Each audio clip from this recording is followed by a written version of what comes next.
Hi, my name is Michael Gilmour, and the writer of Whizbang's blog, and it's great to have Colin Campbell here. Colin, it's been a while since we last talked. Love to hear everything that's happening about with Dot Club and what's going on there. Absolutely, and as you know, I always follow your blog very closely, your Saturday musings. Wiz.club, I believe you got Wiz.club as a shortener. That's great. People can go to Wiz.club. That's right. You don't have to remember the Whizbangs blogs. No, that's the nightmare. That's right. Did I ever tell you why it's called Whizbang's blog?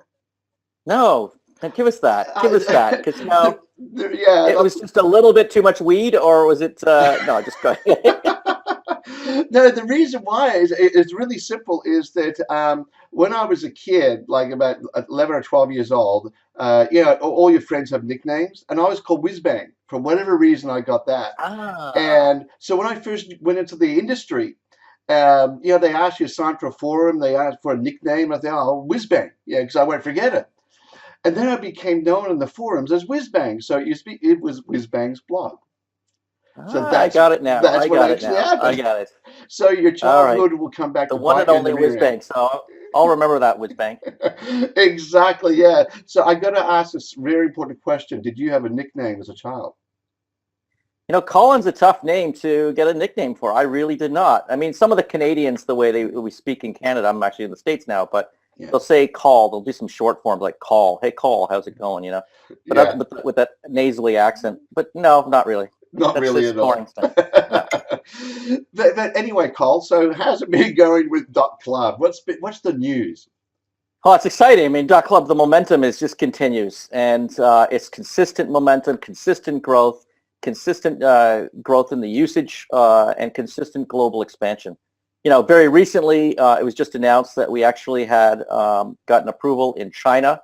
So our names now can be used in China. People can build websites with them. They can offer emails with them. And we believe that will probably be one of the fastest growing market segments for our company.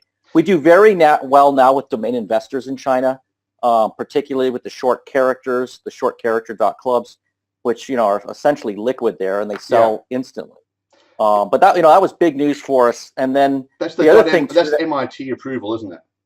That was the MIT approval, and I'll tell you, that took a lot longer than we thought, and a lot more money. And I don't think we're going to see as many TLDs in China as we do in the rest of the world because of the high costs and high regulations.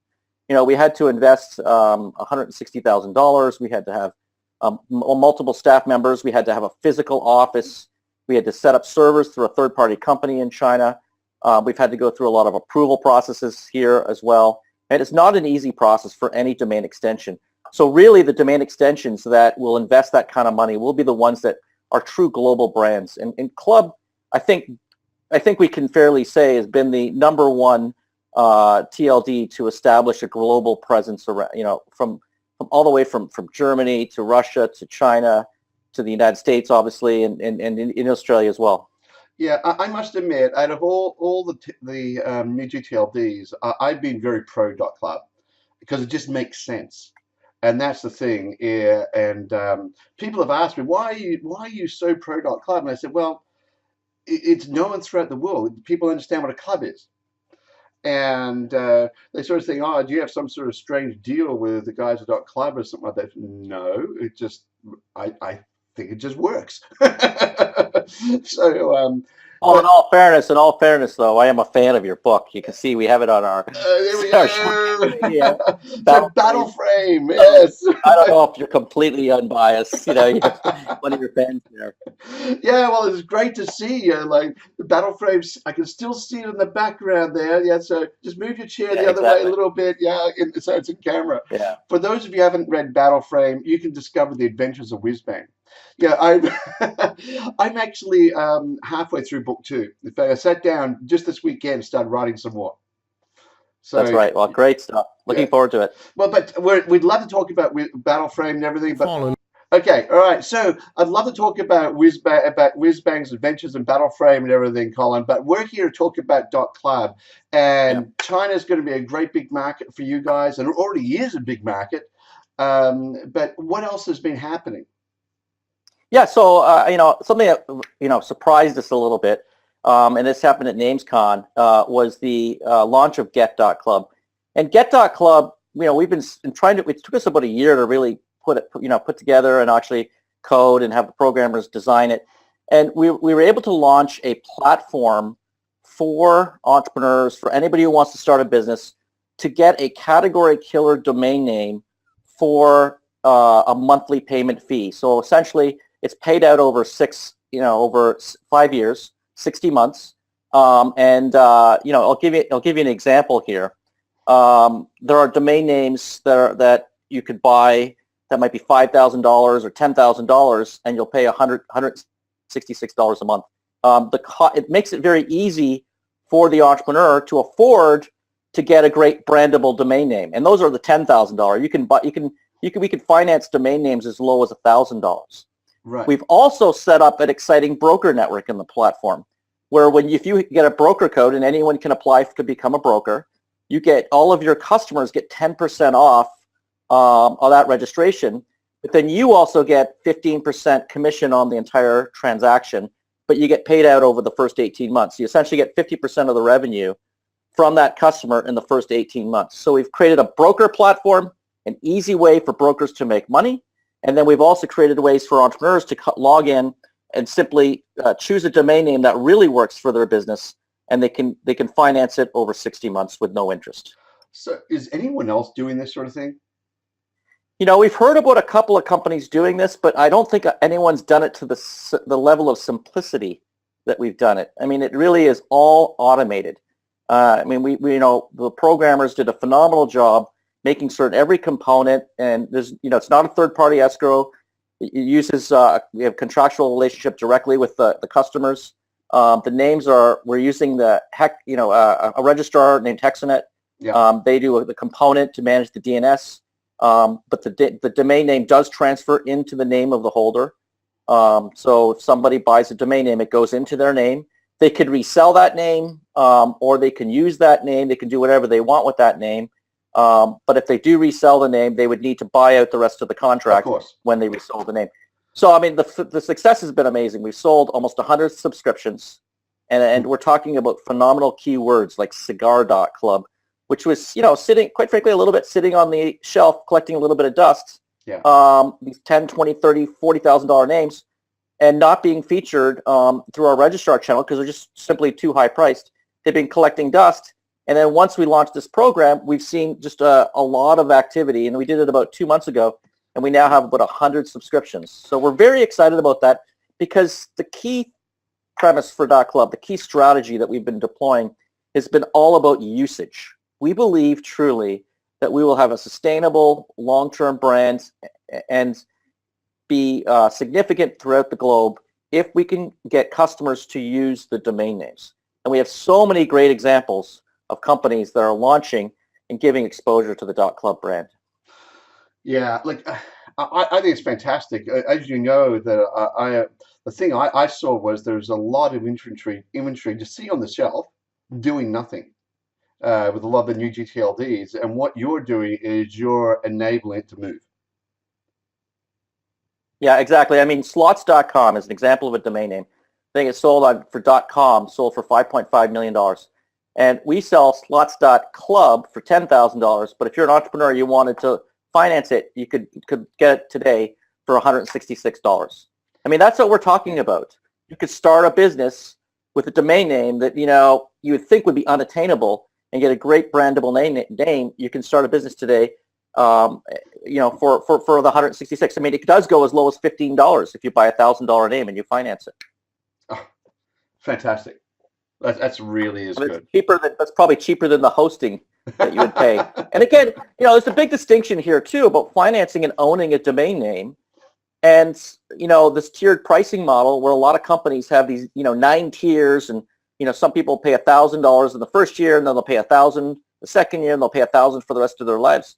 No, we're not talking about that. Our renewal rate is still .com level renewal rates. What we're talking about here is a 5-year financing program. You own that name. If that name goes up in value, or those premium domains go up in value, we can't increase the price of those domain names. We'd have to increase the price of every TLD, or actually every domain name that's on our TLD. which is something that's just not possible to do, in a Yeah. large way. So I believe you contractually bound yourselves to do that, to behave in that fashion.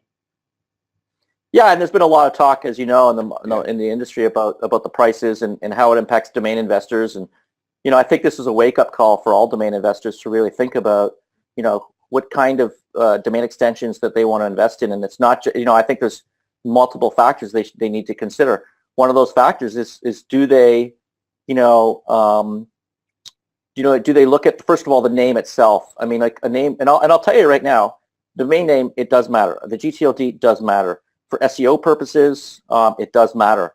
And for, brandable purposes, it does matter. I mean, George Verduga, he did a financing deal, who bought hotels.club. It's a great brandable name. If you search Hotels Club, he comes up near the top or the top of SEO for that search term because it makes relevant sense. So the SEO does matter.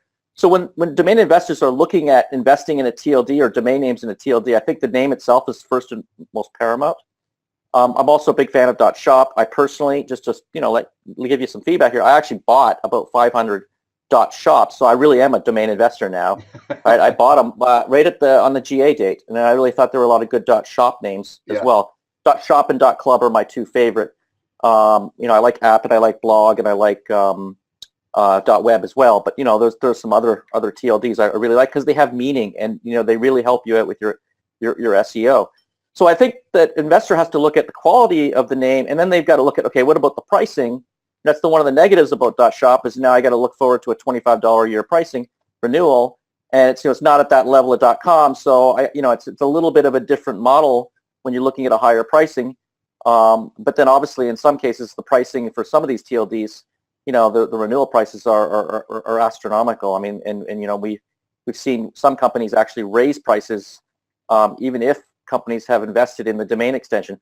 In our particular case, you mentioned it, we did when we were putting our registry agreement in place with GoDaddy and all of the other registrars, we self-imposed and put on an inflation protection clause that limited our ability to raise the prices more than inflation or 15% within 5 years, which is essentially 3% a year. Yeah. So we've essentially done that on a volunteer basis. We have not actually raised any prices. We don't intend to raise any prices for some time. We really believe in trying to be competitive with .com and .net and .org, and that's we want to be with we want to remain and stay within that space because we are what I call a generic with meaning. All the ones I mentioned earlier, except for .web, which is sort of like a pure generic, are the ones that like .app and .shop, .club. These are generics with meaning, and I really think these are the domain extensions that will do very well on a go-forward basis. And then lastly, I think you've got to look at the marketing efforts that each of these domain extensions put into it. Can we You can just have a come phenomenal. can we come back to that in a second, the marketing stuff? I just want to Yeah. come back to pricing. Like this has been a big issue for the industry of recent times, where you've had some registries suddenly hiking their prices by as much as a few 100%. It's been crazy. Well, a few 1,000% A actually, few but thousand you're percent. being Sorry. nice. Yeah, sorry, a few 1,000%. And it's been like a lot of the domain investors essentially being washed out of those new GTLDs, and there's been quite a bit of angst in the industry from they're spooked to buy the domains. So the registry liked them at the beginning, and then the registry comes along and just washes them out. It makes it unpalatable to invest in them any longer. So what's your views on that? I think I think you got to look at the management. I think you got to look at the people behind it.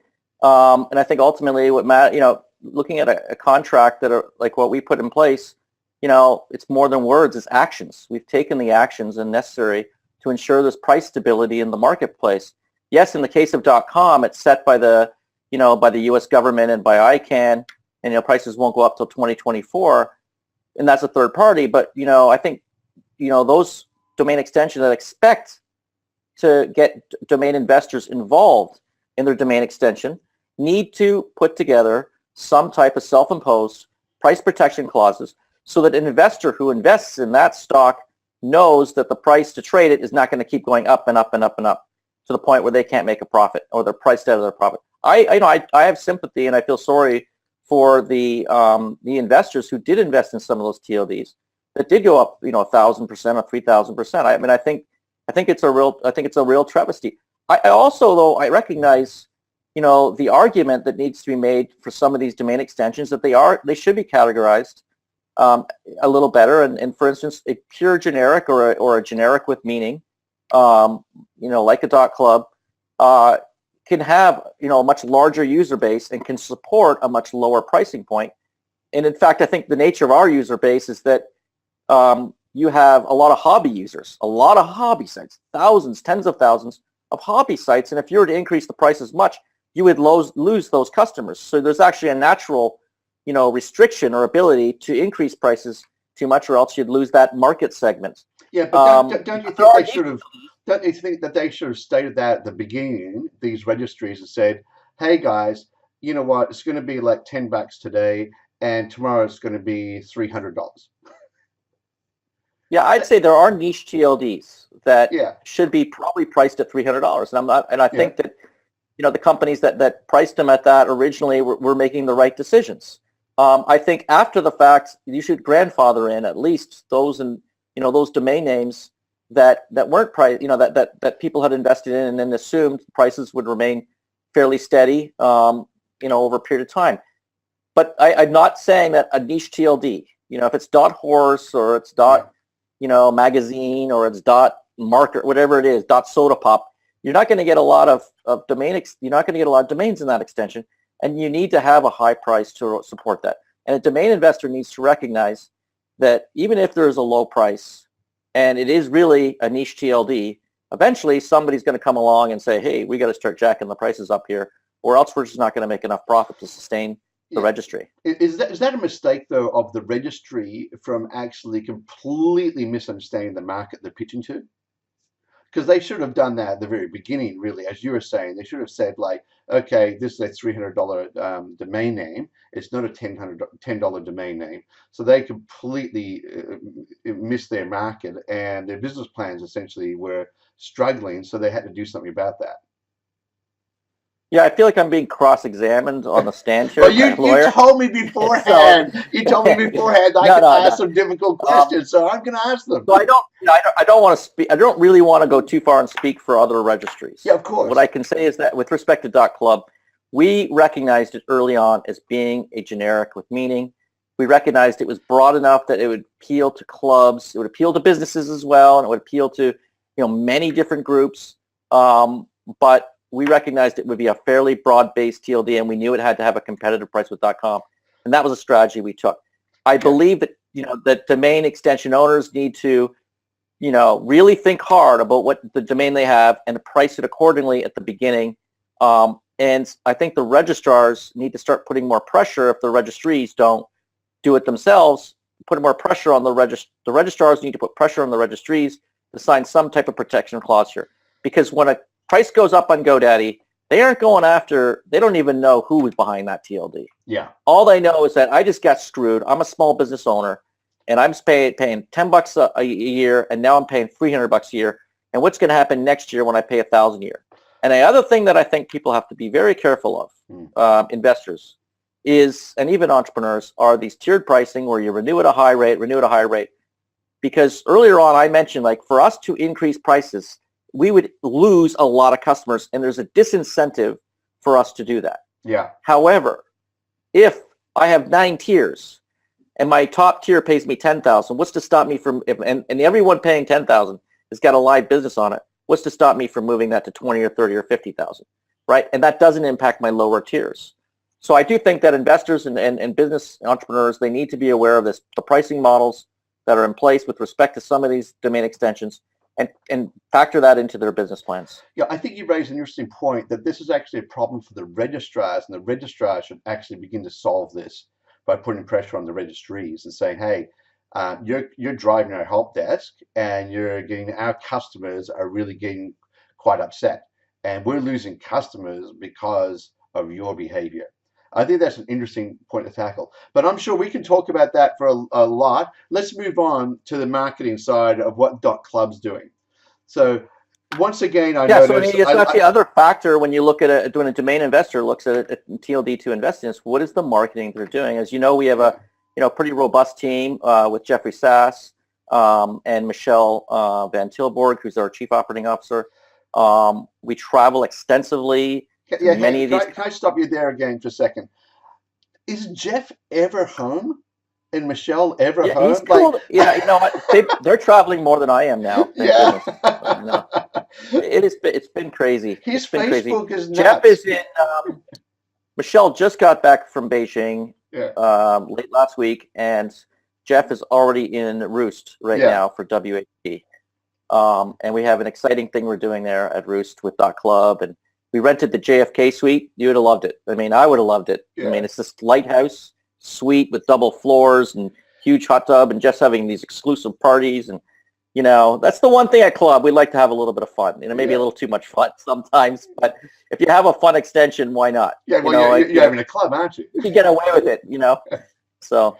Yeah, I must admit, like, uh, I pulled the plug on some of my travel for the first few months of this year. We had so much on; it's just been crazy. So I was supposed to be like in Copenhagen and all these different places, and I said, "Nah, can't do it." I think every flight from Australia is at least like 15 hours. But No, I know. Yeah, it's a little tougher for you to really get around the world, yeah, but yeah, I envy the people who are in Europe. They seem to be in the center. I don't know what it is. yeah. Maybe it's imaginary. Exactly, yeah. So you've got all these things happening, and China's going strong. You've got some fantastic marketing happening, and we talked about pricing. But what's that like? What is that picture behind you? Can you share about that? Oh, so that's interesting. Yeah. So this is it's like how Steve Jobs has this little building, the round building that he Yeah, sort a of little tiny thing. envisioned. That little tiny thing you can see from space. Yes. Well, this one you can see from space, but you need to get a close-up camera. But Yeah. no, actually, all joking aside, it's a project that I'm working on that I'm trying to reclaim a warehouse in downtown Fort Lauderdale and completely rebuild it and turn it into a startups.club is the name of it. Of course, it's a .club. Yeah. And it's going downtown Fort Lauderdale. I'm working with the government right now to get some funding to support the initiative. We bought the building already. The plans have been made. We're going through a rebuild of this over the next 8-9 months. So hopefully when you come to Fort Lauderdale next time, I can give you a tour of the building. It's going to have a sound studio. It's going to have offices. It's going to have boardroom. It's going to have ping pong. It's going to have a kitchen. It's going to have, it's going to be a real sort of San Francisco style warehouse office space for startups. And we'll have community events once a month. We'll bring in top speakers and really promote the startup community. The side benefit is that we are trying to promote the .club startups as well, because there are so many types of businesses that have started and pretty cool concepts. I think ever since Dollar Shave Club, maybe that's the one of the things that really moved this sort of club space. Amazon also adding the feature of the club feature to a lot of their products that they sell. I think that's changing the way e-commerce. There's a lot more companies that are setting up around that space where there's repeatable products being sent to your home, or there's a membership-oriented component, on the website. Let me give you a couple of examples. Last week I saw and it had got a lot of publicity. It was on CNBC. It won some award on CNBC International. Garcon.club. And Garcon.club, GARCON.club, are these plastic wine bottles that are thin, and they mail them in a plastic wine in a thin thing, and it goes through the mail slot in the UK. Oh, wow. And this was just an innovative product that someone had come up with to deliver wine in the UK. Now, I'm actually a member of another wine club called firstleaf.club, but that they're the traditional bottles of wine that get delivered to my house. And you get companies like hotels.club. George, I mentioned him earlier. I could not believe the unpublished rates. I don't know if he talked to you about that, but he's a real domain entrepreneur. He's a great guy. He's a great guy, and he said, and I asked him, he goes, what's the secret to this business? And he goes, you know what? There's no secret to this business. There are other companies that do this, but their domain names aren't very good. We're the first company to come out that has a domain name that sounds really good and looks respectable, so people will believe that these unpublished rates are real. And literally, when I signed up, I've been getting 30 to 40% off on all my hotels over Expedia and Priceline. And I couldn't even believe that this whole concept existed.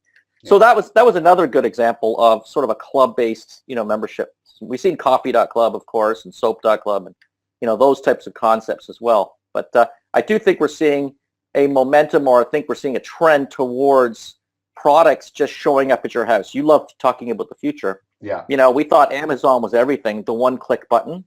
No, I don't think so. Amazon now has the Alexa, and I can order a product on Alexa that I've ordered in the past. Yeah. Right? Alexa's talking to me now, so we might get a little background.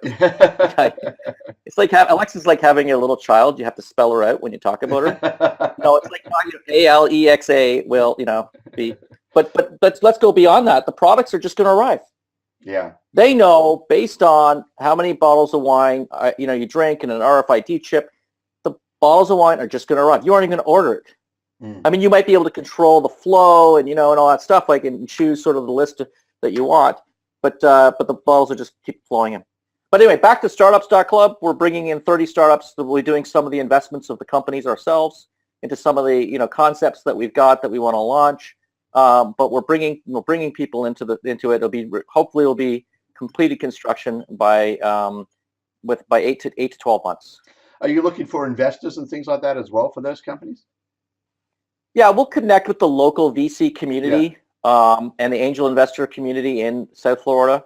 It's not as robust as Silicon Valley, but what we do get in South Florida are a lot of very successful entrepreneurs who've sold their businesses in the Northeast, in Canada, and like myself, and moved down to Fort Lauderdale for the lifestyle and the taxes, which are great. It's a great place to live, and it's a great place to do business. But not every business needs to have a full office anymore. I mean, it's amazing. I have one gentleman that I work with that he's going to be moving into this office, a company called Treated Dog, and they do about 12 million of revenue. He started 2 years ago, and it's selling dog products all over the internet, and it's just phenomenal what he's been able to do. And he's not even listed on Amazon. Yeah. So do you think that you could Amazon's got everything, it's all over, game over? No, it's not. There's a lot of opportunities, and especially around the club-based concepts. I agree with you on that. Is that I think when you build a community for your customers or a club for your customers, then they're buying more than just products. They're buying relationship in some ways, and they're buying the friendship with the person they've met there in the community. They're buying the relationship with you. It becomes a friendship and things like that, because they're getting more than what Amazon can provide. Amazon provides boxes really well, but I think it's more difficult for them to provide that unique advice and that sort of thing, which a smaller business can do. I think there's a lot of opportunity still in the internet and selling stuff. That's for sure. Yeah, and I think you're right. I think there's the expertise that you can bring to a product. I think there's the community that you can bring to the product. I think you can have passionate customers. And again, that's where club works really well. I know I sound like a broken record for years, but it's true. It really works. It really works well for those types of business models. If I just want to order a product, I'll just go to Amazon, one click. But if I want to order a product, I want to chat about that product, I get excited about that product. Obviously we do get excited about some types of products, and those people who turn them into a club, that they're the ones who do very well with it. Yeah, I completely agree with you. Can I just say, Colin, it's always great talking with you. It really is. Thank you. And hearing all the stuff that you guys are doing. And I really appreciate your time right now. And we have to wrap things up. And I'll get this published up there pretty soon. But anyway, thank you. It's been really good talking. All right, thanks all right, very much. Have a good one, Michael. See you later. Bye. Bye for now.